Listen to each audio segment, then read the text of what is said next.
So this is actually pretty interesting now. You guys probably know a guy by the name of Chris Raygun. He's a YouTuber who he talks politics, but he talks like video games, and he kind of is in the, I think, more the video game scene. But he did a lot of political and cultural commentary, and he was somebody who was pretty big on YouTube in 2016 in the sort of political sphere. And he was somebody who voted Bernie Sanders in the primary, but stayed out of the 2016 general election. Now, I don't know what state he lives in, but he stayed out of the general election because he didn't like either of the candidates.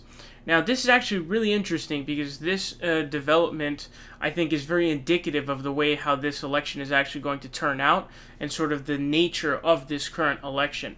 So, here's a tweet that Chris Raygun retweeted.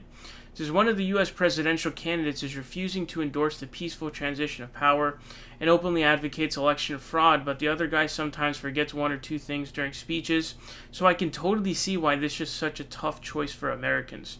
So obviously, this is sort of endorsing the idea that Trump is far more dangerous than Joe Biden is, and it's not a difficult choice.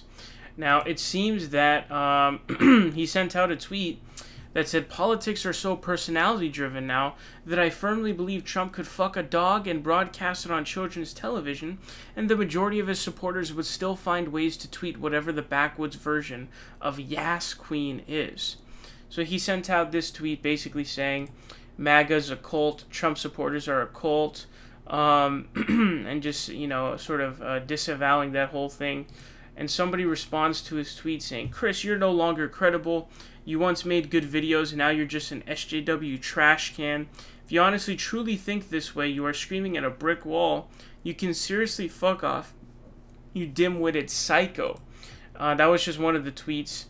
This one says, yeah, we get it. Orange man bad, no matter what, even when the alternative is someone barely able to form sentences. Obviously, the obvious response to that is that Trump is quite barely coherent at this point.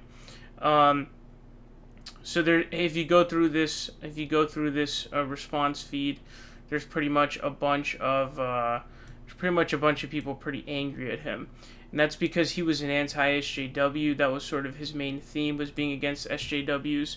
Now he still makes fun of stupid liberal stuff. Like I saw that he retweeted a video making fun of manspreading. The concept of manspreading and all of this stuff.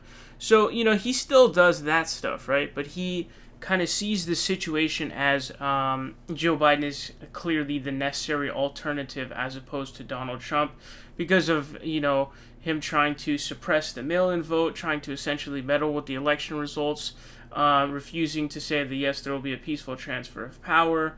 And then also when you just go down the line of the policies that he's done, whether it be foreign policy or domestic policy, Tax Cuts and Jobs Act, nuking the Iran deal, you know, trying to put Juan Guaido in place of Maduro, you know, trying to get us into World War III via Iran and Soleimani, all of this stuff, right? He's done a pretty horrible job. Israel, Palestine. There's no real argument here. I mean, every argument made by anybody defending Donald Trump or supporting him outright was completely proven wrong by his own actions. But the big takeaway, forget Chris Raygun sort of as a singular. Think of it, I'd like to extrapolate what he's doing as to how the entire electorate is voting. So I think that what Trump has done at this point is he's floored the gas pedal so hard that he's essentially motivated a lot of people who were sitting out in 2016 because they didn't like either candidates and they actually viewed Hillary to be the greater evil. And remember, double haters are what won Trump the election. There's this misnomer, there's this misinformation that people think where they think that Trump won because his base was too strong. That's not at all true. You can't win an election just with base. So the reason why Trump won was because of voters staying home, as well as people, double haters is the phrase, those are who decides the elections now. They went for Trump. This time they're going for Biden, largely likely because of coronavirus, George Floyd, and now what he's doing now. He's motivated so many people to vote against him instead of staying out of bounds, and that's where he's failed. His arguments against Hillary were much stronger on corruption and things of that nature. Now he can't really seem to stand much of a chance considering coronavirus, considering George Floyd, all of this stuff. It's too strong for him to overcome at this point. And so, well, it's interesting to see Chris Reagan as sort of a singular being saying this. I think it's representative of a much larger trend in the United States. And to be quite frank with you, in every important state poll that I've seen, Wisconsin, Michigan, Minnesota, all these states, Rust Belt states, Ohio, Florida, every poll I'm seeing, Biden's lead seems to be going up. And in some states, I'm seeing Georgia polls where he's leading. It's kind of insane.